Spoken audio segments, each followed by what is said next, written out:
do Mestre, possuo o gozo da salvação. Eu quero convidá-los nesse momento a abrirem as suas Bíblias na primeira carta de Pedro, no capítulo 3. Nós daremos continuidade ao estudo dessa carta.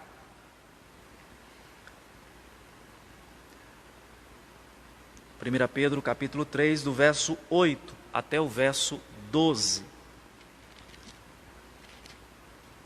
Já estamos aí na metade do capítulo 3, e depois do capítulo 3 ainda tem mais dois, os capítulos 4 e 5. A palavra do Senhor nos diz assim: finalmente, sede todos de igual ânimo, compadecidos, fraternalmente amigos, misericordiosos, humildes, não pagando mal por mal ou injúria por injúria, antes, pelo contrário, bendizendo, pois para isto mesmo fostes chamados, a fim de receberdes bênção por herança. Pois quem quer amar a vida e ver dias felizes, refreie a língua do mal e evite que os seus lábios falem dolosamente. Aparta-se do mal, pratique o que é bom, busque a paz e empenhe-se por alcançá-la. Porque os olhos do Senhor repousam sobre os justos, e os seus ouvidos estão abertos às suas súplicas, mas o rosto do Senhor está contra aqueles que praticam males. Nós vamos ter mais uma palavra de oração, pedindo a Deus a iluminação do seu Espírito. Deus, nós estamos diante da Tua palavra e desejamos, Senhor, ser edificados, transformados pela Tua palavra. Fala-nos de maneira clara e que o Teu Espírito Santo possa nos desafiar a todos nós, ó Deus, a aplicar nas nossas vidas aquilo que temos aprendido da Tua palavra. Que não sejamos, como diz a Tua palavra, meramente ouvintes, mas operosos, praticantes, para a glória do Teu próprio nome e para o nosso próprio bem e edificação. É o que te pedimos em nome de Jesus. Amém. Meus irmãos, nessa parte da carta, o apóstolo Pedro conclui o tema que ele iniciou no capítulo 2, versículo 13, a questão da submissão. Então, Pedro fala de vários tipos de submissão, nós vimos aí, no verso 13, ele começa: sujeitai-vos a toda a instituição humana por causa do Senhor, quer seja ao rei como ao soberano.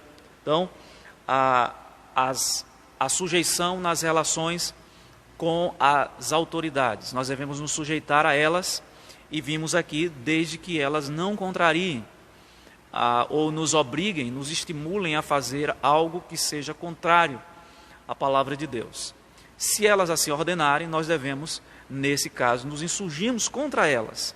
Mas enquanto isso não acontece, nós devemos nos sujeitar a estas autoridades em qualquer esfera das nossas relações.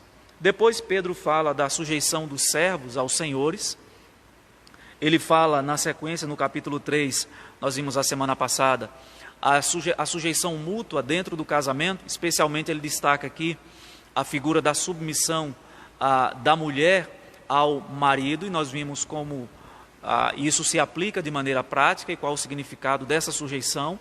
Mas entendemos que o marido também, quando Pedro diz no verso 7, igualmente, ou seja, ele estando sujeito a Cristo, ele também está de alguma forma nessa relação sujeito a uma autoridade sobre ele, de modo que ele não exerce o seu ofício, o seu sacerdócio no contexto do lar de maneira arbitrária e ao seu bel prazer, porque ele está sujeito a Cristo, né, à autoridade de Cristo. E aqui dos versos 8 a 12, Pedro conclui esse tema, esse assunto, mostrando como nós devemos nos sujeitar uns aos outros no contexto da igreja. Então, o ponto de Pedro é este: como nós devemos nos relacionar com os irmãos, com os nossos irmãos, como deve ser o nosso viver, como deve ser a nossa prática. Eu já chamo a atenção dos irmãos que a Escritura Sagrada é extremamente prática, porque longe de ser um corpo de doutrina, de dogmas, dissociados da realidade, ao contrário disso, a Bíblia tem aplicações para todas e quaisquer áreas da nossa existência. Se a gente tomar como exemplo apenas esse tema sujeição, nós vemos aqui que Pedro aplica pelo menos em 4 ou 5 áreas.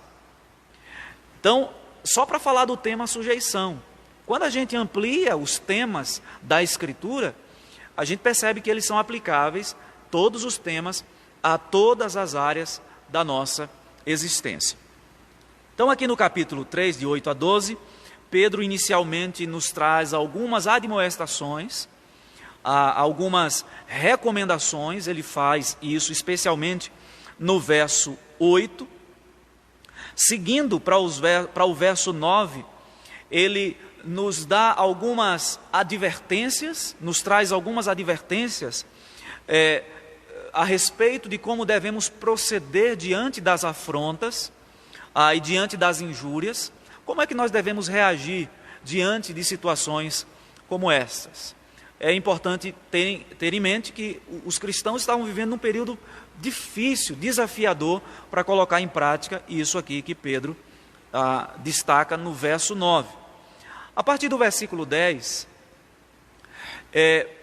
surge uma pergunta interessante. Como é que nós podemos viver dias felizes aqui na terra? É possível viver dias felizes? E aí Pedro traz uma série de recomendações, e entre elas está o refrear da nossa língua. Devemos ter cuidado com as nossas palavras, devemos ter cuidado com as nossas práticas, com as nossas ações, e devemos nos empenhar em buscar a paz. E aí Pedro conclui dizendo que os olhos de Deus estão em toda parte, ou seja, ninguém pode escapar do olhar do Senhor, ninguém pode fugir do olhar de Deus. E essa é uma das razões, e a razão principal da sua admoestação aqui, de que devemos ter cuidado com a nossa própria vida. Vamos então para o texto? O versículo 8 começa aí com uma expressão onde Pedro diz finalmente. Isso confirma o que eu acabei de mencionar há pouco, que os versos 8 ao verso 12 é uma conclusão de uma ideia iniciada no capítulo 2, verso 13, a questão da submissão. Então, o assunto submissão vai voltar novamente na carta, no capítulo 4, mas aqui no capítulo 3, Pedro fecha esse assunto, mostrando mais uma área em que nós devemos estar sujeitos uns aos outros. A vida cristã nunca é pautada na ideia de autonomia, nós não somos autônomos. Esse é um grande ídolo da modernidade, que é a emancipação de qualquer coisa que aprisione o ser humano. Então, o grande ídolo da modernidade hoje é uma liberdade sem limites. Você não precisa e nem pode estar preso a nada, a nenhum dogma. Você não precisa estar preso a nenhuma doutrina. Afinal de contas, o sujeito é livre para fazer o que ele bem quiser. A vida cristã e a Bíblia enxerga a vida de uma maneira completamente diferente. Nós não somos autônomos. Nós estamos nas nossas relações humanas sujeitas a outras pessoas, nós estamos sujeitos a autoridades, nós estamos sujeitos nas relações trabalhistas, estamos sujeitos aos nossos superiores. Na relação conjugal, a mulher está sujeita ao marido e o marido também, igualmente, a mulher, considerando que ele está debaixo da autoridade de Cristo, é uma sujeição mútua, portanto, ele não está acima dela no sentido de que ele pode fazer tudo ao seu bel prazer. E na igreja também. Às vezes as pessoas pensam que elas estão agora em Cristo, elas não precisam mais prestar contas a ninguém, elas não precisam mais ter cuidado com o comportamento, com o procedimento, porque elas dizem assim: eu não me submeto a ninguém, eu me submeto somente a Deus. E Pedro vai dizer aqui, absolutamente não. A relação de sujeição se mantém também no ambiente de igreja, no ambiente da nossa comunidade, da nossa união fraternal. Então é importante que a gente tenha em mente isso. Todos os cristãos devem estar submissos uns aos outros. É por isso que nós precisamos ter a humildade de reconhecer que em alguns momentos somos passíveis de repreensão, inclusive do nosso irmão. Quando a gente estiver vivendo um determinado tipo de prática e que um irmão nos exortar, nós devemos acolher essa exortação. É claro que ela deve ser feita com amor, com cuidado. Não é porque o outro está errado que você vai chegar, e dizendo o que você bem quiser e da forma que você quiser. Mas a igreja deve cultivar esse ambiente de exortação e de cuidado mútuo e de sujeição mútua, de tal maneira que nós devemos prestar contas uns aos outros.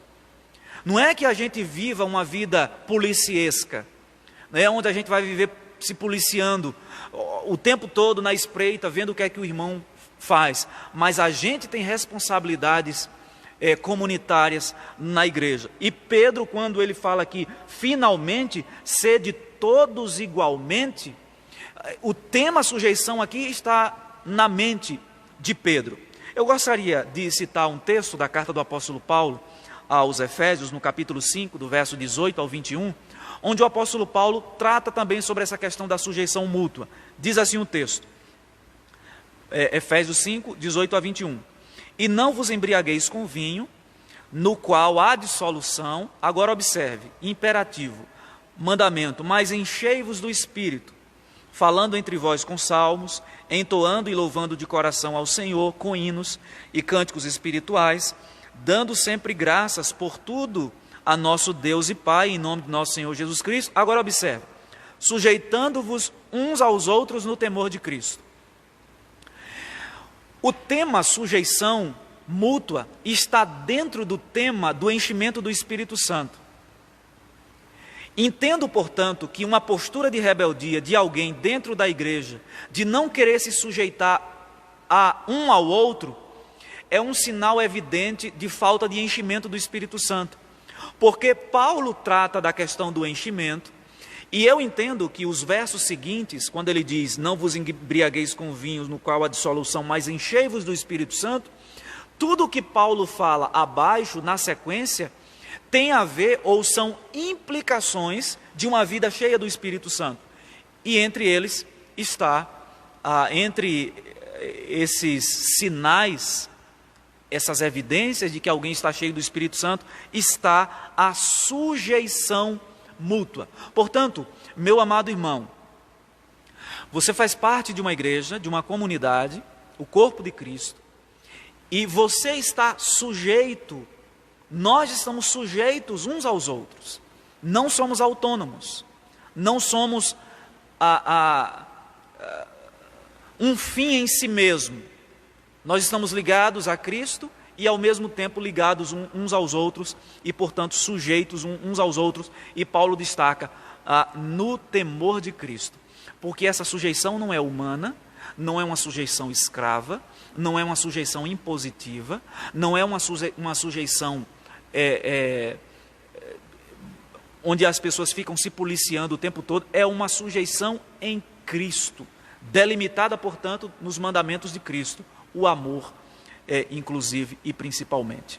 E aí Pedro continua, ele nos traz pelo menos 5 questões importantes. Ele diz assim, acerca das admoestações: sede todos igualmente, sede todos de igual ânimo. Sede todos de igual ânimo. Essa é a primeira admoestação de Pedro. Essa palavra aqui, essa expressão igual ânimo, literalmente significa de uma só mente, cuidando da mesma coisa, um só pensamento. Será que Pedro está aqui sugerindo que todas as pessoas na igreja devem pensar da mesma forma? Devem ter as mesmas ideias? Devem ser concordes em tudo? Devem ter a opinião exata sobre as mesmas coisas? É claro que não. Inclusive, a diversidade de pensamento na igreja, as opiniões, às vezes, sobre um determinado aspecto. A gente sabe que algumas questões são cardeais, aquelas questões da fé que são fundamentais, que existe só um Deus, Criador de todas as coisas, que Ele enviou o Seu Filho para morrer e resgatar os eleitos para Ele, que todo homem é pecador, que Jesus Cristo nasceu da Virgem Maria, que Ele padeceu sob o poder de Pôncio Pilatos, morreu, ressuscitou, está assentado à direita de Deus Pai, enviou o Seu Espírito, que está com a igreja hoje, que fortalece essa igreja. Jesus Cristo há de vir um dia para julgar vivos e mortos. São doutrinas cardeais, e que nós precisamos concordar com elas. Porque se a gente nega um artigo importante desse da fé, que são pilares, tudo que está em cima desmorona. Então, sobre essas questões, nós devemos pensar de maneira concorde, e é isso que Pedro tem em mente aqui, ou seja, tenham a mente de Cristo, mas a diversidade de pensamentos na igreja é saudável. Irmãos que às vezes têm um determinado ponto de vista sobre determinada área da igreja, por exemplo, a área administrativa, sobre a questão do cuidado da igreja no dia a dia. Então, essa diversidade é importante para a igreja. Pedro não está dizendo que nós devemos pensar em tudo exatamente a mesma coisa, mas quando ele diz, no início do verso 8, sede todos de igual ânimo, ou seja, tenham a mesma mente, concordem com aquilo que é essencial, tenham o mesmo pensamento acerca dessas questões. Não temos dúvida de que na igreja vai haver discordância, mas essas discordâncias não podem criar rupturas, separação.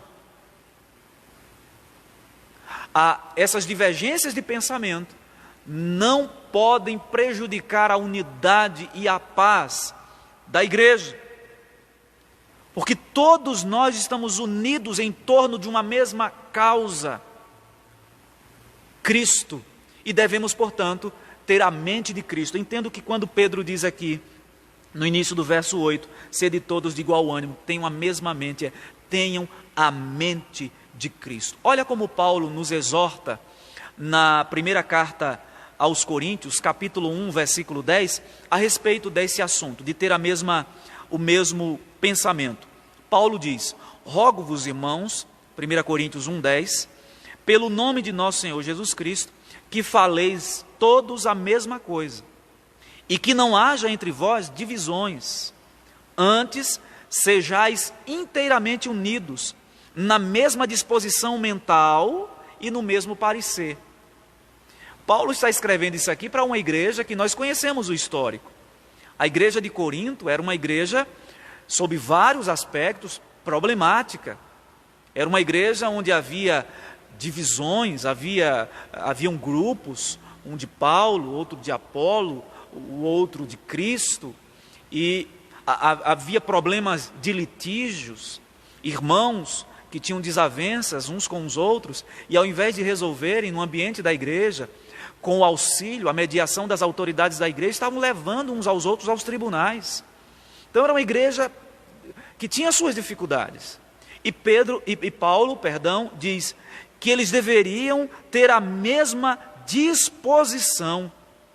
Não haja entre vós divisões, sejais inteiramente unidos, na mesma disposição mental e no mesmo parecer. Meus irmãos, isso é fundamental para a unidade da igreja. E você, como discípulo de Jesus, deve lutar por isso. Longe de nós agir no sentido contrário disso.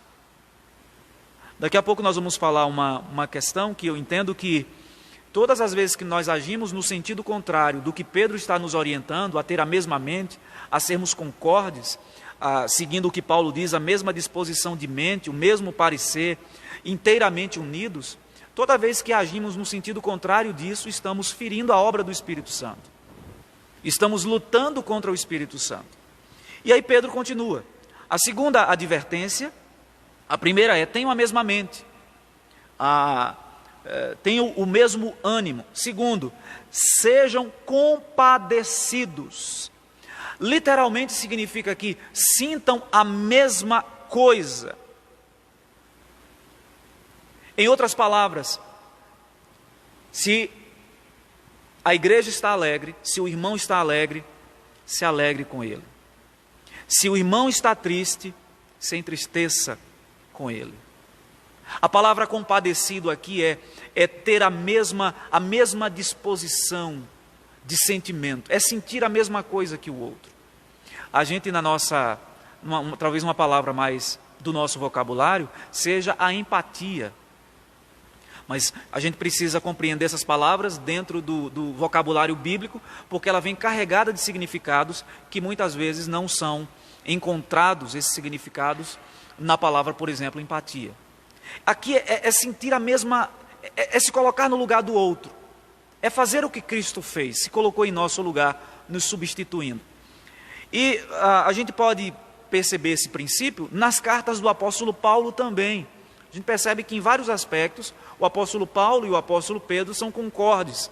Em tudo, eles são concordes. Tem ênfases diferentes, temperamentos diferentes, perspectivas diferentes, propósitos diferentes nas suas escritas, mas o conteúdo do que eles escrevem é exatamente o mesmo, porque vem da mente de Deus. Olha o que Paulo diz na primeira carta aos Coríntios, capítulo 12, verso 26. De maneira que se um membro sofre, todos sofrem com ele. E se um deles é honrado, com ele todos se regozijam. É isso que significa se compadecer. Ainda na carta aos Gálatas, capítulo 6, verso 2, o apóstolo Paulo diz assim: levai as cargas uns dos outros, e assim cumprireis a lei de Cristo. E na carta aos Romanos, capítulo 12, verso 15, vem o famoso texto, talvez um dos mais conhecidos da carta aos Romanos: alegrai-vos com os que se alegram e chorai com os que choram. A igreja é o lugar onde as pessoas devem se importar umas com as outras. Elas devem sentir o que as outras estão sentindo. Se um membro sofre, a igreja sofre, se compadece. Se um membro se alegra, a igreja se alegra. Nós temos a oportunidade e temos essa experiência, meus irmãos, que nenhuma outra comunidade desse mundo tem. Como é edificante quando a gente vem para a igreja, por exemplo, no culto de oração, e a gente vê irmãos compartilhando uma bênção recebida de Deus. E, irmãos, eu quero agradecer pelas orações da igreja. Durante esse tempo nós estivemos orando, e Deus, de maneira graciosa, nos abençoou com a resposta das orações, e a igreja inteira se alegra, né, com essa notícia.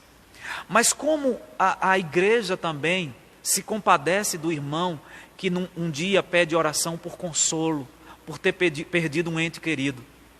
Então a igreja, meus irmãos, é uma bênção nas nossas vidas.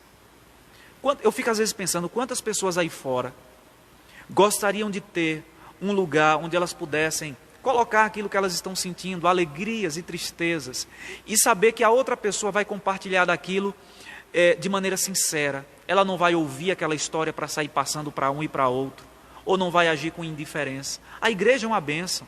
Valorize a igreja. Eu aproveito para abrir um parêntese aqui. Não fale mal da igreja. A igreja tem dificuldades? Tem. Porque é composta de pessoas que ainda estão em obra, inclusive você. Mas você tem a oportunidade e a bênção, o privilégio de desfrutar de coisas no contexto da igreja que nenhuma outra instituição nesse mundo promove.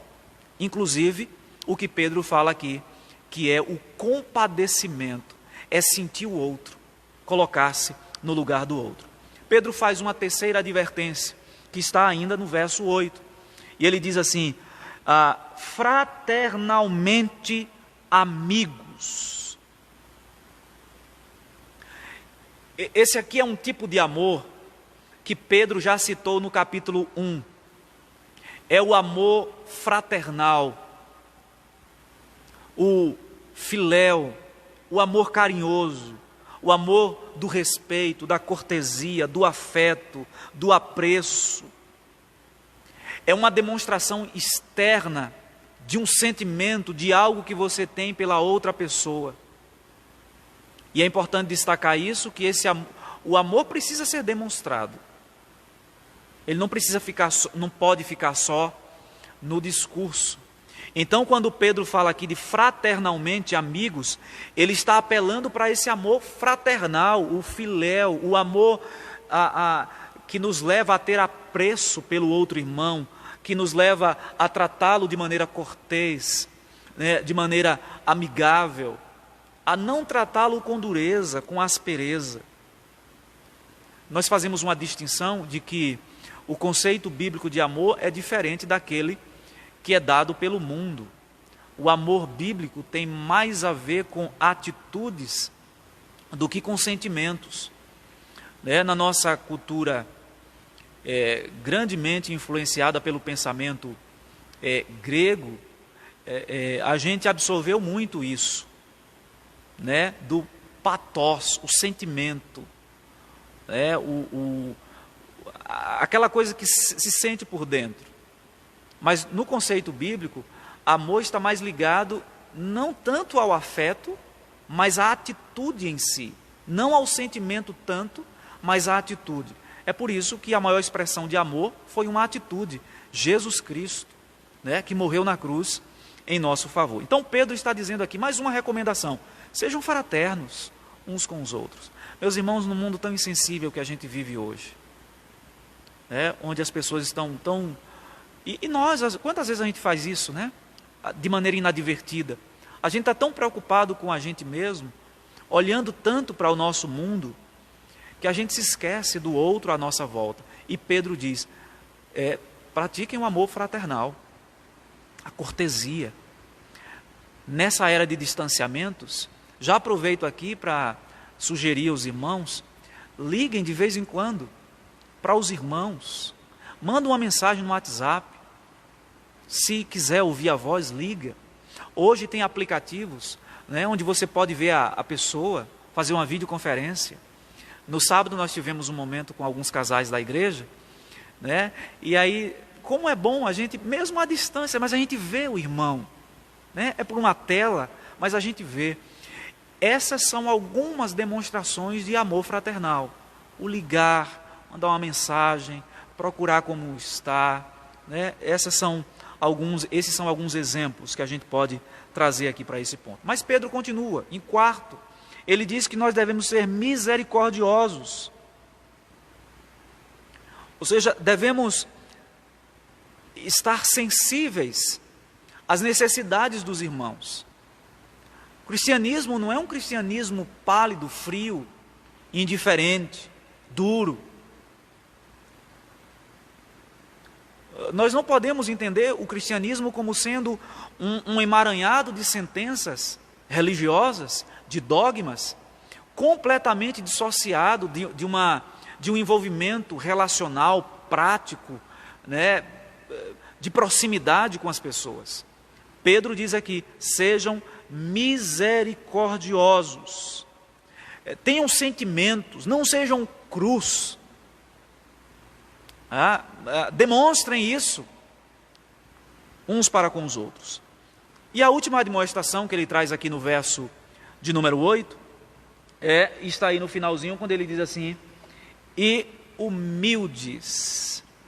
É uma opinião modesta de si mesmo, é mansidão. A palavra humilde aqui significa alguém que é manso, alguém que tem uma visão correta de si mesmo. A humilde aqui não é se sentir inferior ao outro, nem é o contrário disso, se sentir superior ao outro. É você se enxergar no seu lugar. Você não é melhor do que ninguém, você também não é pior do que ninguém. Meus irmãos, isso é tão importante, porque a gente só consegue compreender isso, o valor que cada um tem, quando descobrimos a nossa posição em Cristo. Quem é você em Cristo? Você é servo de Cristo? Cristo é o seu Senhor? Você já está submisso, rendido a Ele? Esse é o seu valor como pessoa, o seu valor espiritual também. Então, quando a gente descobre a nossa posição em Cristo, a gente não abre espaço para choramingos, me desculpem a expressão, né, mas é muito usada, para mimimis. Descubra a sua posição em Cristo, e você vai se tornar, e todos nós precisamos disso, porque em todos nós há aspectos de arrogância. Até mesmo naquela pessoa que às vezes demonstra ser tão humilde, se alguém tentar querer transparecer que é humilde, ele já perdeu a virtude. Porque ele não precisa se esforçar para isso. Se ele o é de fato, isso extravasa no seu jeito de ser. Então Pedro diz aqui, sejam humildes, aqui é humildes de espírito, manso. O apóstolo Paulo, eu recorro novamente à carta aos Romanos, capítulo 12, verso 16, ele diz assim: tende o mesmo sentimento uns para com os outros. Em lugar de serdes orgulhosos, condescendei com o que é humilde. Não sejais sábios aos vossos próprios olhos. O contexto de Romanos era ainda aquela rivalidade entre gentios e judeus. Um se achava melhor do que o outro, por razões diversas. E aí Paulo diz, todo mundo foi encerrado por Deus em pecado. Capítulos 3 e 4 de Romanos. E aqui no capítulo 12, ele diz, não queira ser ser melhor do que o seu irmão. Tende o mesmo sentimento uns para com os outros. Na primeira carta aos Coríntios, capítulo 4, versículo 7, ele diz assim, pois quem é que te faz sobressair? E que tu tens que não tenhas recebido? E se o recebeste, por que te vanglorias, como se o não tiveras recebido? Meus irmãos, nós não podemos nos orgulhar de nada que nós temos. Seja de coisas tangíveis, palpáveis, a coisas intangíveis. Seja dos seus bens, das suas riquezas, daquilo que você tem, daquilo que você conquistou, há questões de atributos, qualidades, virtudes, coisas tangíveis e não tangíveis. Tudo isso foi Deus que nos deu. Nós não podemos nos orgulhar de nada disso. É por isso que Pedro diz que nós não devemos ter outra atitude senão de humildade. Agora, meus irmãos, Pedro muda de assunto, a partir do versículo 9. E eu entendo que o versículo 9 a gente precisa conectar com o último aspecto do verso 8, humildade. Porque olha o que Pedro diz no início do verso 9. Não pagando mal por mal ou injúria por injúria. Esses irmãos viviam constantemente debaixo de ameaças e de injustiças. Eles eram acusados de coisas, nós vimos isso no capítulo 1, e Pedro diz assim, mantenham o bom procedimento de vocês, para que naquilo que eles acusarem vocês, não tenham razão. Esses irmãos eram acusados, e eu citei alguns exemplos. Quando Roma pegou fogo, e segundo alguns historiadores, foi o próprio Nero quem colocou fogo em Roma, porque ele queria mudar o nome de Roma para o seu próprio nome, vaidoso como era. Então ele não podia fazer isso senão apagando a história de Roma, né? E apagando a sua constituição física como cidade. E aí ele acusou, quando o negócio não saiu do jeito que ele queria, ele acusou os cristãos de terem posto fogo em Roma. Eles eram acusados de coisas das quais eles não haviam feito. E aí Pedro diz assim, não paguem mal por mal. Não devolvam na mesma moeda. A nossa inclinação natural é morder os lábios e dizer, tu me paga. Não é assim que a gente faz? Ou vocês são diferentes de mim? Muitas vezes a gente não age assim. Quando alguém pisa no nosso calo, mesmo que externamente a gente demonstre uma coisa, mas lá no coração às vezes vem aquele sentimento. Eu te pego lá na frente. Pedro sabia que esses irmãos estavam suscetíveis a isso também. E é por isso que ele diz, não paguem mal por mal. Injúria por injúria. Na carta aos Tessalonicenses, na primeira carta, no capítulo 5, versículo 15, o apóstolo Paulo diz assim: evitai que alguém retribua a outrem mal por mal, pelo contrário, segui sempre o bem entre vós para com todos, evitem que alguém retribua mal por mal. Queridos irmãos, como é difícil colocar em prática isso. É fácil demais falar sobre isso aqui, mas quando você está debaixo de injúrias, de afronta, de alguém te fazendo mal, e você reagir não da mesma forma, agir de modo diferente, como isso é desafiador para nós.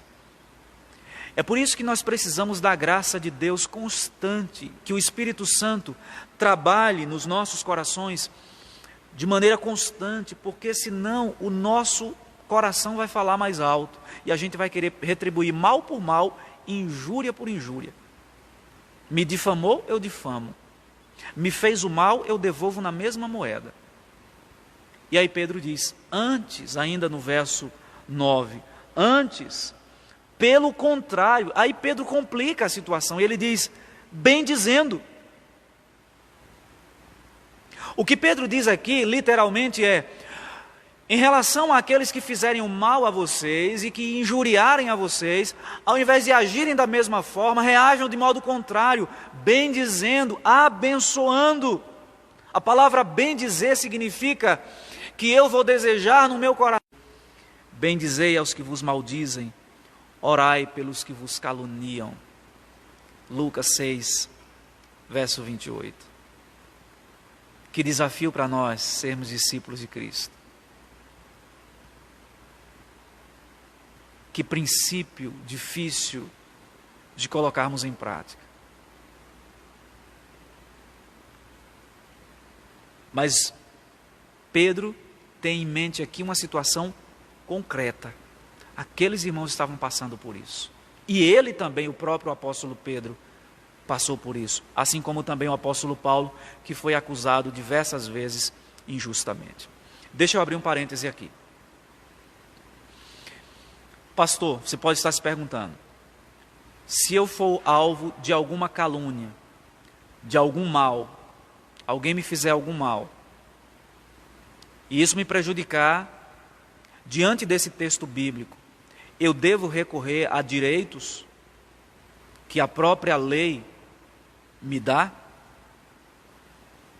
Eu entendo, meus irmãos, que uma coisa não anula a outra.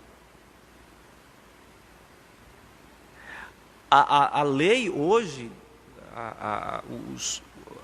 os preceitos da lei protegem a honra, a dignidade das pessoas, pelo menos em tese. Na prática isso nem sempre se vê, mas em tese é assim. E você que vai, nesse momento, fazer um juízo de valor, se é necessário você recorrer a essas leis, que o próprio país te dá, te cobre, ou se você deve tratar de outra forma. Eu entendo que nessa questão aqui, isso depende de caso a caso. A gente está falando aqui de uma situação em que dificilmente esses irmãos teriam condição de recorrer aos tribunais. Até porque as leis, elas protegiam determinados setores e pessoas. Não é muito diferente de hoje, não. Uma demanda na justiça de alguém para com outro rico, que tem condições, é muito difícil ganhar. Porque essa pessoa tem condição de recorrer a instâncias superiores, e dificilmente alguém que entra com uma ação, com uma causa na justiça, tem condição de ficar mantendo advogados, defensores por tempo muito longo. Mas o ponto aqui se você fizer um juízo de valor e de que deve, naquele momento, não é uma coisa tão grave e que você deve aplicar isso aqui, esse preceito, aplique. Se houver um entendimento de que deve haver reparo na justiça, também você entender dessa forma, tem todo o direito também. Mas o ponto é que a gente deve primeiro sempre recorrer à lei de Cristo, no que possível for, eu fazer com que aquela situação seja resolvida ali, entre você e a outra parte, ótimo, para não haver essa necessidade de recorrer a outras instâncias. E se for entre irmãos, eu estou falando aqui numa relação com o ímpio, entre irmãos, meu irmão, entenda isso, você deve resolver entre irmãos, entre as autoridades da igreja. Meus irmãos, como a igreja é envergonhada às vezes quando irmãos levam outros aos tribunais. Tem demandas, litígios, e ao invés de resolverem, pelo menos tentarem. Eu sei também que existem situações que talvez extrapolem o controle da questão da igreja. Mas a sua primeira atitude deve ser resolver com o seu irmão. Se houver alguma demanda, uma injúria, um mal feito. Não resolveu, segue Mateus 18. Chama outro irmão. Como a gente resolveria muitas coisas de maneira suassória, sumária, se a gente aplicasse Mateus 18, resolve entre você e o irmão, não deu, chama outra testemunha, não deu, leva as autoridades da igreja, para que haja resolução. Então o ponto é, Pedro diz que nós devemos reagir, bendizendo, abençoando aqueles que nos injuriam e que nos fazem mal. E aí Pedro diz assim, ainda no verso 9, pois para isto mesmo fostes chamados, a fim de receberdes bênção por herança, a fim de herdarem uma bênção. Pedro diz, vocês foram chamados para isto. Comentando esse versículo aqui, um autor muito conhecido chamado Simon Kistemaker, ele diz o seguinte, o conceito de herdar vem dos tempos patriarcais, quando, por exemplo, Isaac abençoou os seus filhos e lhes deu a herança da terra. Isso está em Gênesis capítulo 27, de 27 a 29 e ainda versos 39 e 40. Uma herança nunca é recebida por trabalho. Nunca se trabalha para receber uma herança. Ela é um presente. A herança que Pedro está se referindo aqui, portanto, é a salvação. O que Pedro está dizendo é, vocês foram chamados para serem diferentes. E a maneira como vocês reagem diante de injúrias e ameaças são um grande indicador de como vocês estão desenvolvendo a salvação. Ele diz, pois para isto fostes chamados, para bem dizer e não para amaldiçoar. E ele diz, a fim de receberdes bênção por herança. O sentido aqui não é de que nós adquirimos a salvação quando nós tratamos bem quem nos faz o mal ou não injuriamos quem nos injuria. O que Pedro está dizendo aqui é que este é um resultado natural de alguém que foi salvo. E estes que foram salvos devem viver dessa maneira, a fim, como diz o texto, de receberdes bênção por herança. A herança já está garantida. Nós não trabalhamos pela salvação. O Filho trabalhou por nós. O Cordeiro de Deus trabalhou por nós. E nós precisamos diariamente desenvolver essa salvação com temor e tremor. Aí vem a questão. Já caminhando para a conclusão,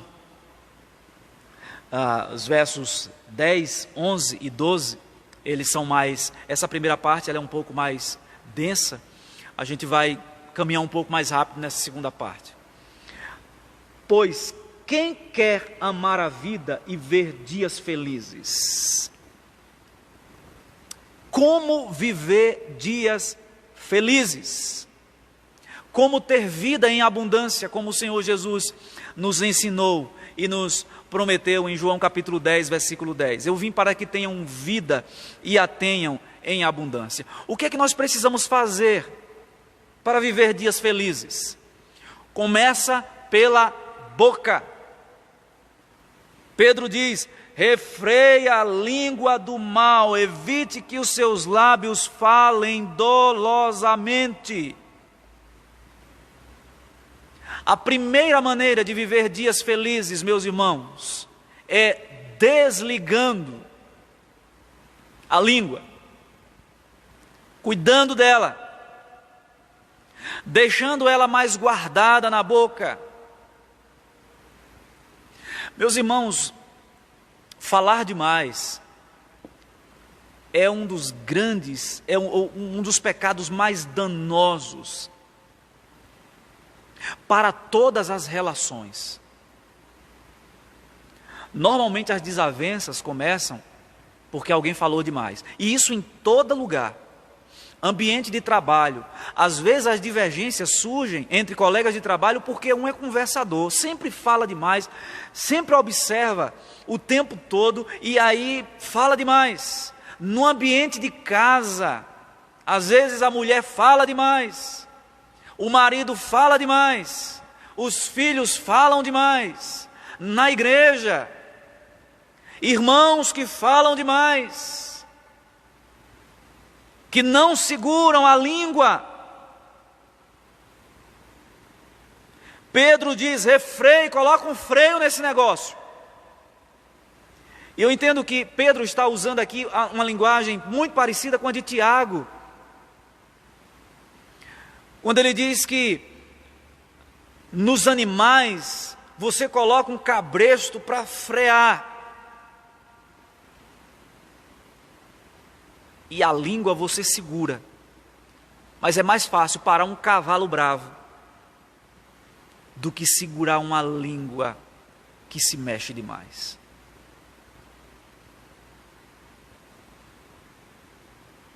É interessante, há uns 2 anos atrás, nas minhas férias, nós fomos para uma fazenda, e lá nós passamos os dias lá, a gente andava a cavalo, né? Muito bom. E quando você está montado no cavalo, que ele está sem as rédeas, né, aquele negócio de ferro que fica dentro da boca, que chama, acho que de bride, parece, que ele está só com um cabresto, você dificilmente segura o cavalo.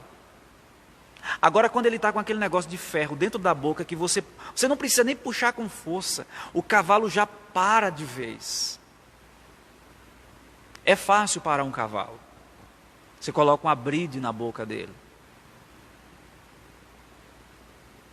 Mas como é difícil parar uma língua falante.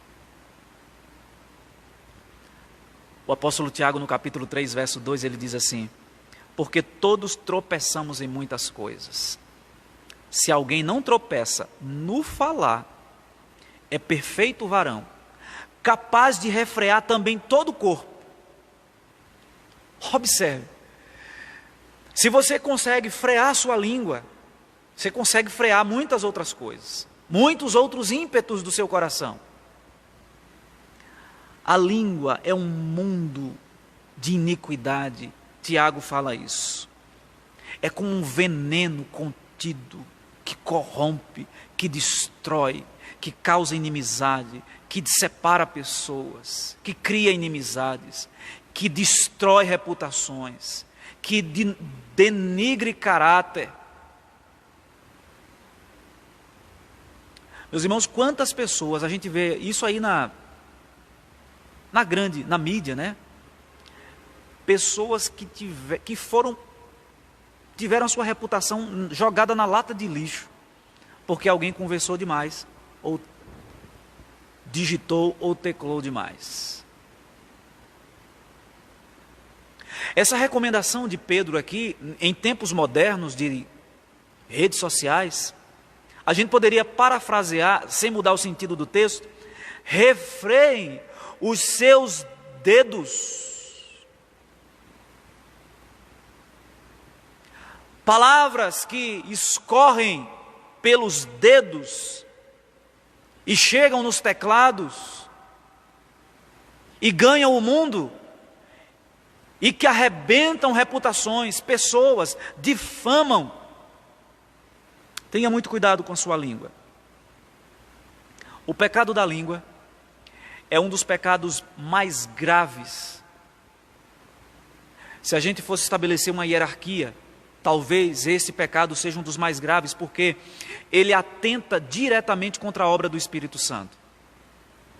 Qual é o papel do Espírito Santo? Ele veio para unir o corpo de Cristo, ligando cada parte e dando dons, para que esses dons sejam exercitados com vistas ao crescimento, o aperfeiçoamento, a unidade do corpo de Cristo. A língua, o pecado da língua vai exatamente contra a obra do Espírito Santo, atua contra a obra do Espírito Santo, porque promove separação entre pessoas, divisão entre pessoas. Cuidado com a sua língua, porque você pode estar pecando gravemente contra o Espírito Santo de Deus. Olha o que o sábio Salomão nos diz em Provérbios capítulo 6, versos 16 a 19, um texto bastante conhecido, diz assim: 6 coisas o Senhor aborrece, e a 7ª, a sua alma abomina. Olhos altivos.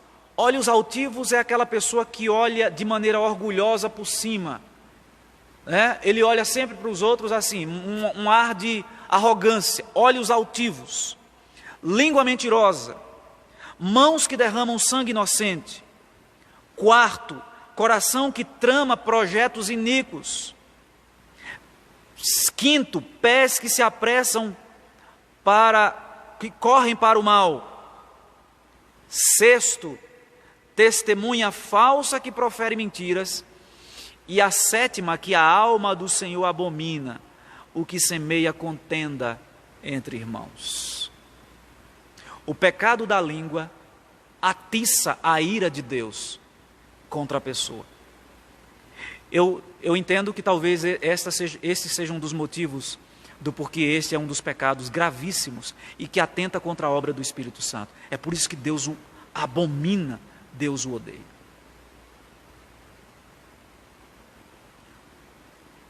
Nós precisamos conter a nossa língua,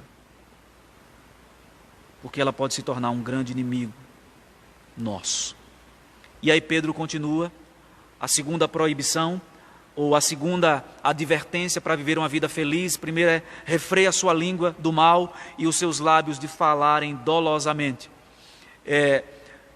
Segundo, aparta-te do mal, pratica o que é bom. Afaste-se do mal, evite o mal. Capítulo 3 de Provérbios, ele nos ensina que a sabedoria nos livra de andarmos com homens maus, pessoas más. Capítulo 3 nos ensina isso. Então o texto diz aqui: aparta-te do mal, pratica o que é bom. Na carta aos Tessalonicenses, no capítulo 5, verso 22, o apóstolo Paulo diz: abstende-vos de toda forma de mal. Agora, não basta só se abster do mal. Esse é o primeiro passo, porque o segundo passo vem aí. Pratica o que é bom. Há um aspecto negativo, afastar-se do mal, mas há um aspecto positivo, proativo, pratica o que é bom. Eu entendo que aqui essa estrutura segue muito de maneira parecida o que Paulo trata na carta aos Colossenses, quando ele diz, e também na carta aos Efésios, capítulo 4, a partir do verso 17, quando ele diz que nós nos despojamos do velho homem, ou seja, tiramos as roupas velhas do pecado e nos revestimos do novo homem. A vida cristã sempre há esses dois aspectos: coisas que você precisa se abster, retirar, e outras coisas que você precisa incorporar, que você precisa praticar. Você não é apenas passivo, você também é ativo. Então, quando Pedro diz aqui, pratica o que é bom, isso mostra que há uma proatividade na fé. Ela não é só um emaranhado de conceitos, ela é algo prático. Sabe por quê? Porque se a pessoa se abstém do mal e não pratica o que é bom, ela pode se tornar um legalista e uma seta. Alguém que tem apenas uma compreensão religiosa de que a vida é só de afastamento, como faziam os monges, né? Os mosteiros, eles surgiram em parte por isso. Em parte eles surgiram bem intencionados, num período que a igreja estava afastada do evangelho verdadeiro de Jesus. Alguns homens piedosos, como Bernardo de Claraval, São Francisco de Assis e outros homens, eles entenderam que precisavam ter uma vida mais reclusa. Mas por trás do surgimento dos mosteiros também havia a ideia de que eles precisavam ter uma vida mais ascética, mais separada desse mundo, precisavam abster-se de toda forma de mal. Só que eles não entenderam que ao entrarem para dentro, ao se enclausurarem, o pecado se enclausurou com eles também. E aí nós temos histórias, várias histórias, de abortos. Na época da Idade Média, as freiras engravidavam, né?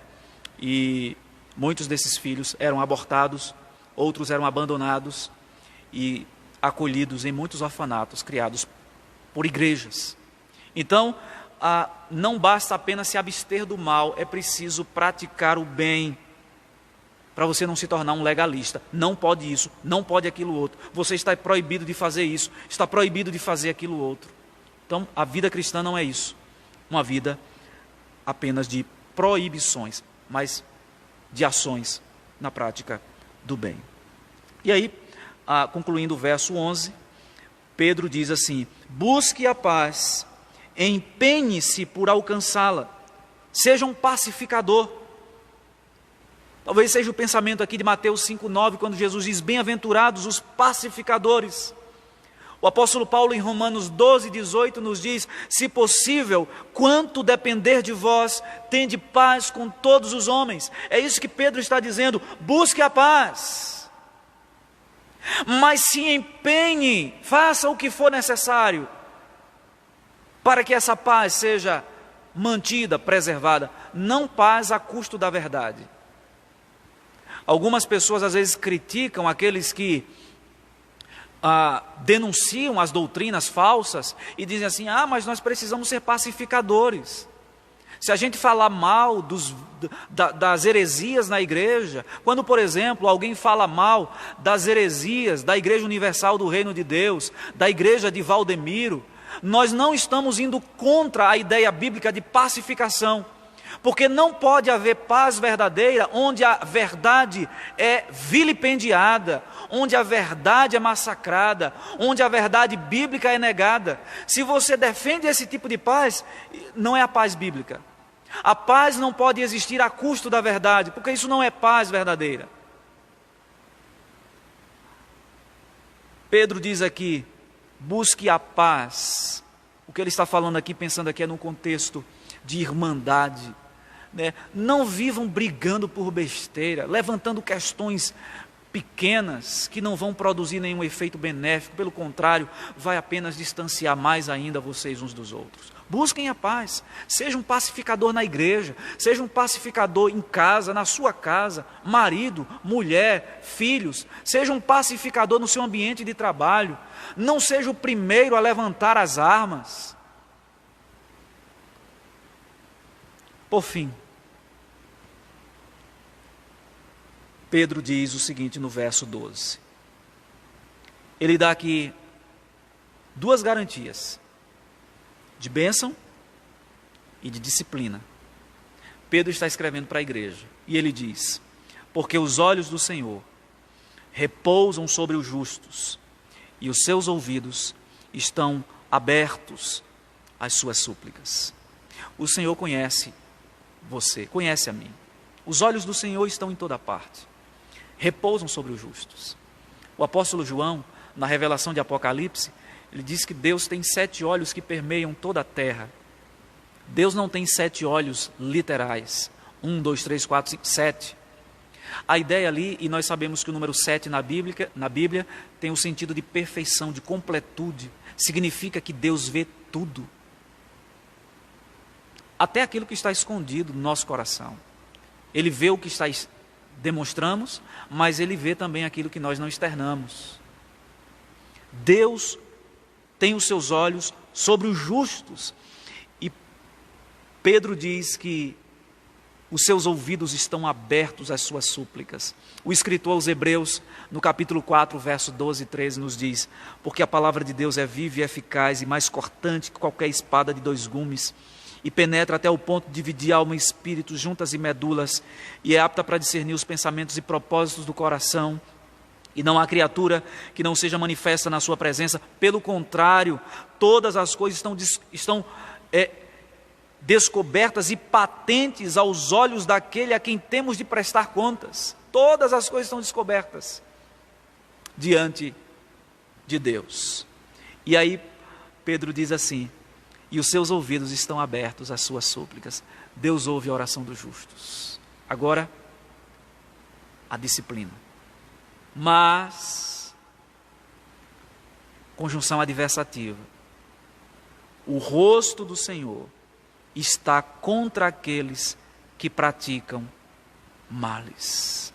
Aqueles que têm prazer no mal não têm Deus como seu Senhor, como seu amigo, digamos assim. É um inimigo de Deus. Está indo de encontro contra o Senhor. O Senhor pune os que praticam o mal.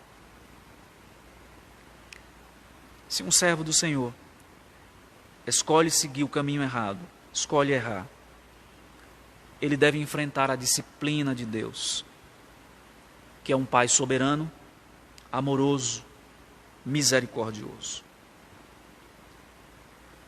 Uma pessoa que está fora da vontade de Deus e da comunhão com Ele, enfrenta continuamente a ira de Deus contra ele. Por isso ele precisa afastar-se do mal e praticar o que é bom e o que agrada a Deus. Meus queridos irmãos, a minha oração é que Deus, pelo seu Espírito, aplique nos nossos corações de maneira clara a sua palavra. Nós vimos aqui algumas admoestações de Deus para as nossas vidas. Nós vimos também algumas atitudes que devemos ter diante das afrontas, das dificuldades. Pedro nos apresenta como podemos viver dias felizes. Devemos refrear a nossa língua. Devemos evitar que os nossos lábios falem dolosamente. Nos apartar do mal, praticar o que é bom. Que Deus graciosamente tenha os seus olhos sobre nós e os seus ouvidos atentos à oração do seu povo. Amém. Vamos orar. Senhor nosso Deus, obrigado pela tua palavra, Senhor, que é viva, eficaz, mais penetrante do que qualquer espada de 2 gumes e penetra nos lugares mais escondidos do nosso coração, apontando-nos, ó Deus, aquilo que está lá e que de alguma forma contraria a tua vontade. Dá-nos, ó Deus, nessa noite a submissão à tua palavra. Que não sejamos meramente ouvintes, mas operosos praticantes da tua palavra. Que o Senhor incline-se. Que o Senhor esteja atento à oração dos teus servos. E responda, ó Deus, à oração do teu povo, conforme a tua santa e bendita vontade. É no nome de Cristo Jesus que nós oramos. Amém. Queremos agradecer a todos que nos acompanharam e queremos convidá-los a continuar nos acompanhando nas nossas transmissões aqui. Nós transmitimos sempre aqui pela página do Facebook da Igreja Presbiteriana de Jacobina os nossos cultos de oração, pelo menos nesse momento que a gente não está se reunindo aqui no templo. Terças-feiras, 19h30, você pode colocar nos comentários o seu pedido de oração e a gente vai orar no momento. Nas quartas-feiras, esse momento que vocês estão participando, o estudo bíblico, continuaremos na próxima semana, se Deus nos permitir, o estudo do capítulo 3, da primeira carta de Pedro. Aos domingos pela manhã, 9h30, nós estamos estudando o livro de Provérbios e à noite, 19h30, 7h30 da noite, um momento de adoração também. Queremos convidá-lo, será uma alegria para nós tê-lo aqui conosco, tá bom? Deus abençoe você e sua família, te dê um restante de noite em paz e um sono restaurador na sua presença. Amém.